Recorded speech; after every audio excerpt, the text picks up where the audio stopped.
नमस्कार साथियों, मैं अजय शर्मा आपका अपने इस YouTube चैनल पर आप सबका हार्दिक स्वागत करता हूं। आशा करता हूं आप सब कुशल होंगे।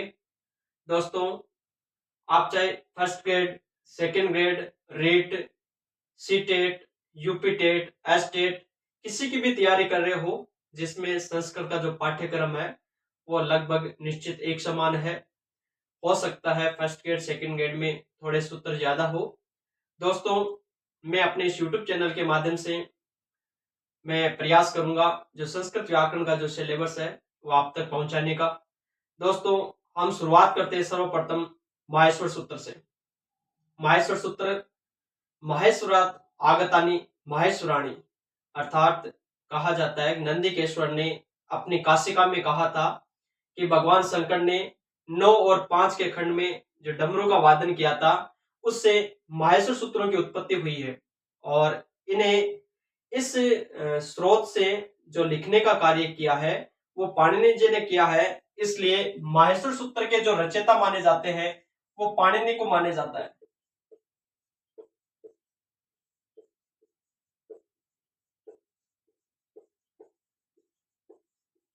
माहेश्वर सूत्र के जो रचयिता माना जाता है या जनक माना जाता है वो माना जाता है पाणिनि जी को। तो माहेश्वर सूत्र के जो लिखने का कार्य किया है वो पाणिनि जी ने किया है। इसलिए माहेश्वर सूत्र के रचयिता पाणिनि को माना जाता है। पाणिनि शिक्षा में भी पाणिनि को माहेश्वर सूत्र का जनक कहा जाता है। नंदिकेश्वर ने अपनी जो काशिका में लिखा था, नृतावसाने नटराज राजो ननाद ढक्काम नव पंचवारम उद्धर्तु काम सनकादि सिद्धान एतद विमर्शे शिव सूत्र जालम, अर्थात जो स्रोत है वो भगवान शंकर का डमरू वादन है। इसलिए से इनके जो उपनाम कहे जाते हैं वो एक माहेश्वर सूत्र तो है ही है, साथ में से शिव सूत्र जाल भी कहा जाता है।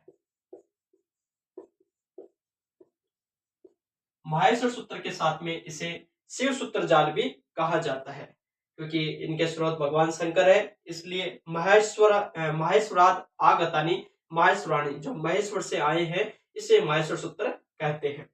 हम उपनाम की और बात करें, जो हमारी जो संस्कृत की जो वर्णमाला है उन वर्णमाला की जो उत्पत्ति है वो माहेश्वर सूत्रों से हुई है।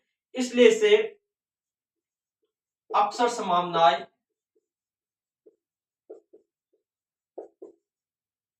या वर्ण समाम्नाय भी कहा जाता है। इसे अक्षर समाम्नाय या वर्ण समाम्नाय भी कहा जाता है।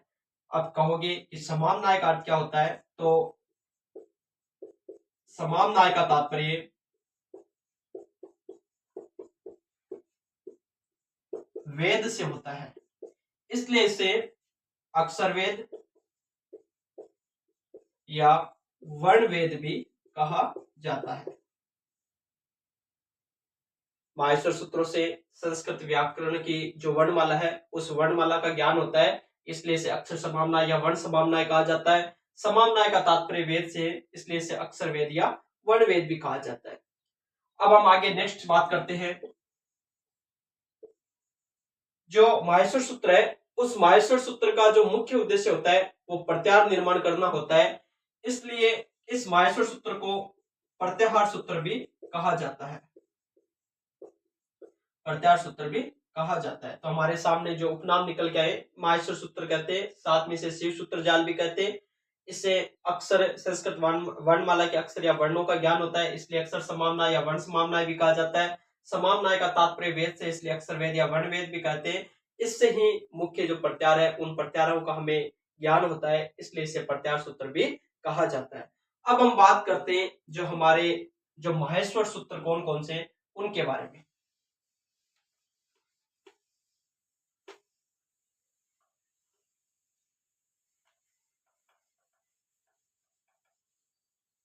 सर्वप्रथम एक नंबर है अ ई उ न, दो नंबर है री ली क, तीन नंबर है ए ओं ग। 4 नंबर है आई औ च। 5 नंबर है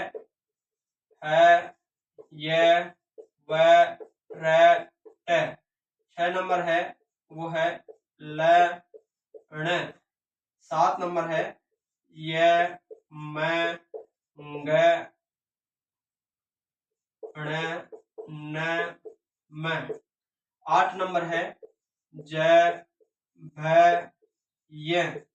9 नंबर है ग ड ध श। 10 नंबर है ज ब ग ड द स। 11 नंबर है ख ख छ ठ ठ च ट त व। 12 नंबर है क प य।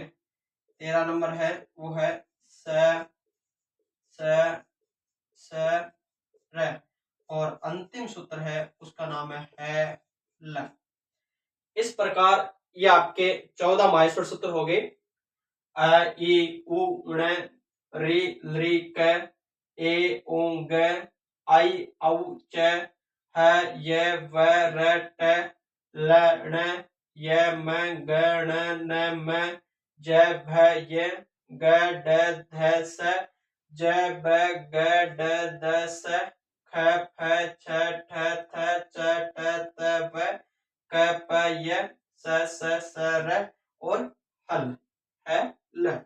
इस प्रकार ये 14 माहेश्वर सूत्र हो गए। इनमें जो प्रारंभिक 4 सूत्र है वो 4 सूत्र आपके स्वर से संबंधित है और अंतिम जो यहां से लेकर के और अंतिम 10 सूत्र है वो आपके व्यंजन से संबंधित है। इसलिए हम लिख सकते हैं इन 14 माहेश्वर सूत्रों में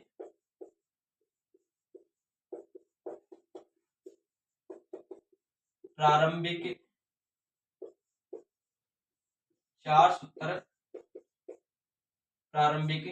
सूत्र स्वर से संबंधित व अंतिम 10 सूत्र व्यंजन से संबंधित है।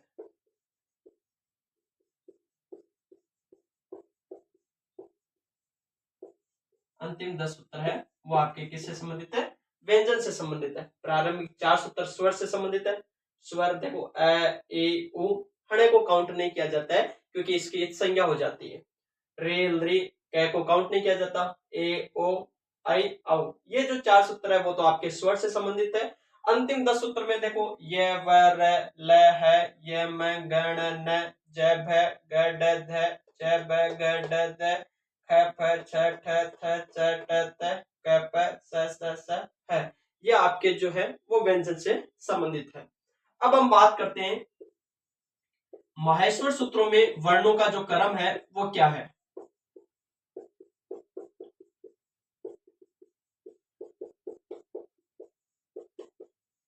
आपके जो वर्ण दिए गए हैं उन वर्णों का क्रम क्या है। देखो शुरुआत के जो 4 सूत्र है वो सर्वप्रथम इसमें वर्णों के क्रम में सर्वप्रथम क्या दिए गए? स्वर दिए गए हैं। इसका हम कह सकते हैं ये जो प्रारंभिक जो 4 सूत्र है वो तो किससे संबंधित है? स्वर से। मतलब ये जो चारों सूत्र है वो स्वर से संबंधित है। अब हम बात करते हैं पांचों सूत्र में। देखो ये व र और ल है वर्ण का 2 बार उच्चारण किया गया वो मैं अभी आपको आगे बता। ये व र और ल इसका मतलब इसको बोलते हैं अंतस्थ। इसको बोलते हैं अंतस्थ वर्ण। चलो अंतस्थ वर्ण हो गया। अब आ जाओ नंबर 7 नंबर सूत्र पे। ये तो अंतस्थ हो गया यहां से लेकर के यहां तक अंतस्थ वर्ण हो गए। अब हम बात करते हैं ये मैं ग न। देखो वर्ग होते हैं 5। एक होता है क वर्ग, एक होता है च वर्ग, एक होता है ट वर्ग, एक होता है थ वर्ग, एक होता है प वर्ग। क वर्ग में 5 वर्ण होते हैं क ख ग ग अंग। च। च वर्ग में 5 वर्ण होते हैं, ज ज ये। ट वर्ग में 5 होते हैं, ट ठ ड ढ ण। थ वर्ग में 5 होते हैं, त थ द ध न। प वर्ग में 5 होते हैं, प फ ब भ म। अब देखो ये प्रथम वर्ण है, पांचों वर्ग के ये जो पहले वाले हैं ये सारे प्रथम वर्ण हो गए, ये द्वितीय वर्ण हो गए, ये तृतीय वर्ण हो गए, ये चतुर्थ वर्ण हो गए, और अंतिम जो ये वर्ण हो गए ये कौन से वर्ण हो गए, पंचम वर्ण। अब देखो ये मैं ग न न ये पांचों वर्ग के पंचम वर्ण है। ये देखो ये मैं ग न। इसका मतलब अंतस के बाद में जो माहेश्वर सूत्र में जो क्रम बताया गया है वह कौन से वर्ण का दिया गया है, पंचम का। अब आगे चलते हैं, जय भ ये ग ड ध ये दोनों सूत्र है ना, ये देखो आप चतुर्थ वर्ण है, ये च वर्ग में ज आता है, ये प वर्ग में भ आता है, ये आपके क वर्ग में आता है, ये आपके ट वर्ग में आता है, और ये आपके त वर्ग में आता है। तो पंचम वर्ण के बाद में जो दिया गया है वो दिया गया है चतुर्थ वर्ण। यहां तक आ गए। अब हम बात करते हैं 10वें सूत्र की, ज ब ग ड द। ये देखो ज आता है वो च वर्ग में, ब आता है वो प वर्ग में, ग आता है वो क वर्ग में, ड आता है वो ट वर्ग में, द आता है वो आपके त वर्ग में। इसका मतलब चतुर्थ वर्ण के बाद में किसकी गणना की गई है, तृतीय वर्ण की। अब इसमें आ जाओ 11th में, 11 नंबर सूत्र में, ख फ छ ठ थ। यहां तक ये वर्ण है वो है आपके द्वितीय वर्ण, और यहां से लेकर के च ट त क प, और ये वर्ण कौन से हो गए, पंचम वर्ण। अब अंतिम आ जाओ 13 और 14, देखो स है, इनको बोला जाता है ऊष्म वर्ण। कौन से वर्ण बोले जाते हैं, ऊष्म वर्ण। तो अंतिम जो वर्ण है उनको बोला जाता है ऊष्म वर्ण। अब हम कह सकते हैं कि माहेश्वर सूत्रों का प्रारंभ तो स्वर से होता है और अंतिम वर्ण कौन से आते हैं, ऊष्म वर्ण। तो पहले स्वर आता है, फिर अंतस्थ आता है, फिर 5 4 3 2 1 ऐसे वर्ण आते हैं, और अंत में आते हैं वो आते हैं आपके ऊष्म वर्ण। अब आगे नेक्स्ट देखो,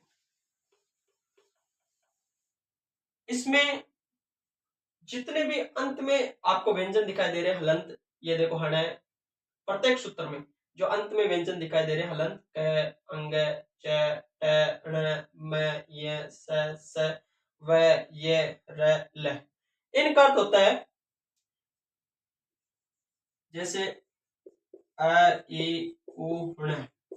इस सूत्र में हण की इत संज्ञा हो गई, अंतिम वर्ण की इत संज्ञा हो जाती है, कहा जाता है ऐसाम मंत्या, ऐसाम अंत्या इत है। अंतिम वर्ण की इत संज्ञा हो जाती है, अर्थात अंतिम वर्ण को गणना नहीं की जाती है, अंतिम वर्ण की इत संज्ञा हो जाती है। हण की इत संज्ञा हो गई, कै की इत संज्ञा हो गई, अंगय की इत संज्ञा हो गई, च की इत संज्ञा हो गई। इसका मतलब स्वर में हणय को, कै को, अंगय को, च को काउंट नहीं किया जाता। अयुण सूत्र में हणय की क्या हो गई है, इत संज्ञा हो गई है। अब आपको पूछे कि जितने भी देखो 14 सूत्र है, 14 सूत्रों में अंतिम वर्ण की संज्ञा हो गई, इसका मतलब 14 तो व्यंजन वर्ण की संज्ञा हो गई। ये व्यंजन है, देखो हणय व्यंजन है, कै व्यंजन है, अंग व्यंजन है, च ट ण म ये सारे व्यंजन वर्ण है। इन व्यंजन वर्णों की क्या हो गई, इत संज्ञा हो गई। एक सूत्र है लण सूत्र, उस लण सूत्र में इसको ऐसे लिखा जाता है ल अ और हण, इसमें इस अ की भी संज्ञा हो जाती है। इसका मतलब सारे सूत्रों में एक सूत्र ऐसा है, छठा सूत्र, जिसमें एक स्वर वर्ण की भी संज्ञा होती है, और उसमें लय में स्थित जो अ अनुनासिक है उस अ की भी संज्ञा हो जाती है। कहा भी कहा गया है कि लण सूत्रे अकारश्च, लण सूत्र में जो अ की मात्रा है उस अ की मात्रा का अ की मात्रा की भी इत संज्ञा हो जाती है। इसलिए हम कह सकते हैं कुल इत संज्ञा, कुल इत संज्ञा के वर्णों की संख्या, कुल इत संज्ञक वर्णों की संख्या है वो आपके 14 व्यंजन वर्ण और एक स्वर वर्ण, कुल मिलाकर के 15 वर्णों की एक संज्ञा होती है, जिसमें 14 तो व्यंजन वर्ण है, हमने काउंट किया था 1 2 3 4 5 6 7 8 9 10 11 12 13 और 14 व्यंजन वर्ण हो गए। एक लर्ण सूत्र में एक की संज्ञा हो जाती है, तो एक स्वर वर्ण हो गए, और टोटल कितने वर्णों की संज्ञा हो जाती है? 15 वर्णों की संज्ञा हो जाती है। अब हम इसके बाद में नेक्स्ट चलते हैं।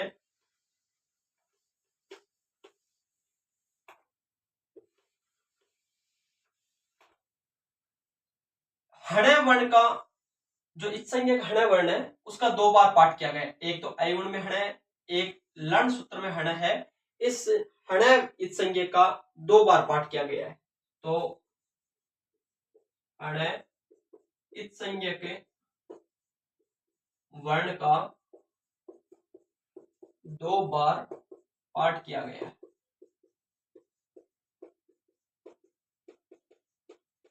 2 बार पाठ किया गया। एक ये तो हणा इत्संज्ञक है, एक मौलिक वर्ण है उसका भी 2 बार पाठ किया गया है। ये देखो है का भी, और एक ये रहा है। इसका मतलब जो मौलिक है वर्ण है, उस मौलिक है वर्ण का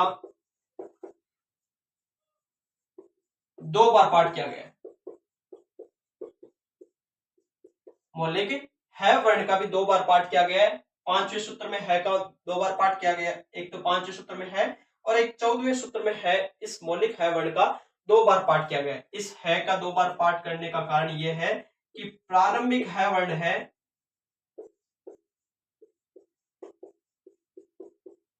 प्रारंभिक है वर्ण से अट, अस, इण और हस, इन प्रत्यार का निर्माण करने के लिए प्रारंभिक है वर्ण की गणना की गई है। देखो अट को बनाएंगे तो ऐ से लेकर के तैत तक ये प्रत्यार बनाएंगे, तो इसमें है को काउंट किया जाएगा। अस बनाएंगे तो ऐ से लेकर के सैत तक बनाएंगे, तो इस है को काउंट किया जाएगा। इन बनाएंगे तो ई को ई से लेकर के हण तक बनाएंगे, तो इस है को काउंट किया जाएगा। हस बनाएंगे तो है से लेकर के यहाँ सैत तक बनाएंगे, तो हस को काउंट किया जाएगा। इसके बाद में जो अंतिम है वर्ण दिया गया है, उस अंतिम है वर्ण से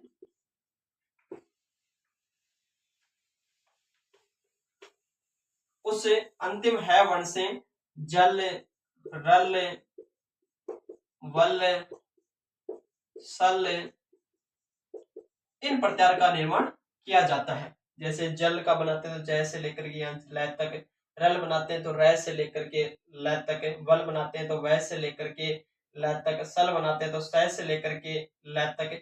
इसलिए अंतिम है वर्ण का इसमें काउंट किया गया है। तो मौलिक है वर्ण का 2 बार पाठ किया गया है। एक बार पाठ करने का मतलब है अट, अस, इण, हस प्रत्यार का निर्माण करना है। अंतिम है वर्ण का मतलब है जल, रल, वल, सल, ये प्रत्यार है, इस प्रत्यार का निर्माण करना है। यह प्रत्यार है, मैं आपको नेक्स्ट क्लास में अच्छे से समझाने का प्रयास करूंगा।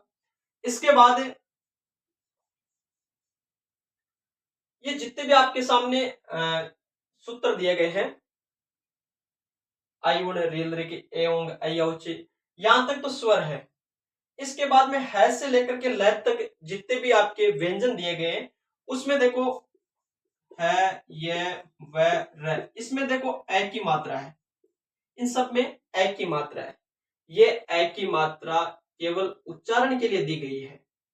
कहा गया है, महाभाष्य में पतंजलि ने भी कहा था कि व्यंजनों के सुखपूर्वक उच्चारण के लिए स्वरों की आवश्यकता होती है। इसलिए इसका सुखपूर्वक उच्चारण करने के लिए ए का पाठ किया गया है। बाकी इसको गणना में गणना नहीं की जाती है। इसलिए हम कह सकते हैं कि अकार का प्रयोग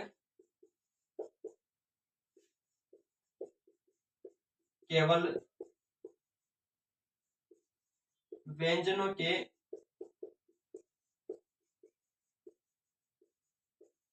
के सुखपूर्वक उच्चारण के लिए है। व्यंजनों के सुखपूर्वक उच्चारण के लिए है। लेकिन ध्यान रखना, एक सूत्र है, छठा सूत्र है, उसका नाम है लण, और उस लण में जो ए दिया गया अनुनासिक वो उच्चारण के लिए नहीं है। मैंने आपको शुरुआत में भी बताया था कि लण सूत्र में जो ए है उस ए की भी इत्संज्ञक हो जाती है और कुल 15 वर्णों की इत्संज्ञा हो जाती है। इसलिए लण सूत्र में जो ए दिया गया है वो ए इत्संज्ञा के लिए नहीं है, वो इत्संज्ञा के लिए है, वो केवल उच्चारण के लिए नहीं है। तो इसलिए हम कह सकते हैं कि लण सूत्र में ए उच्चारण के लिए नहीं है, ये केवल और केवल किसके लिए है? इत्संज्ञा के लिए है। अब हम आगे बात करते हैं इन माहेश्वर सूत्रों से।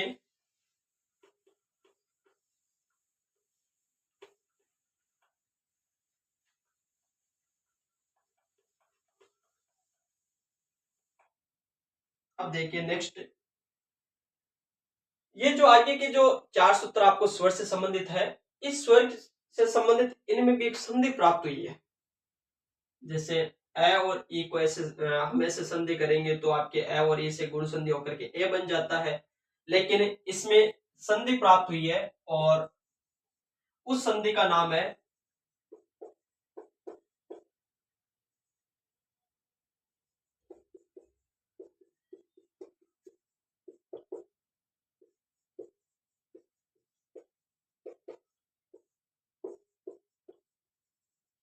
इन सूत्रों में प्रकृति भाव संधि हुई है।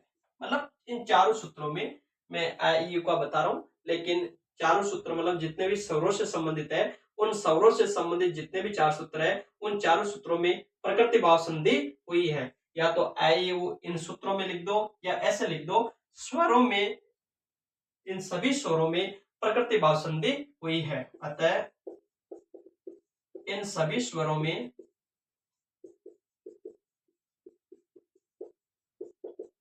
प्रकृति भाव संधि हुई है।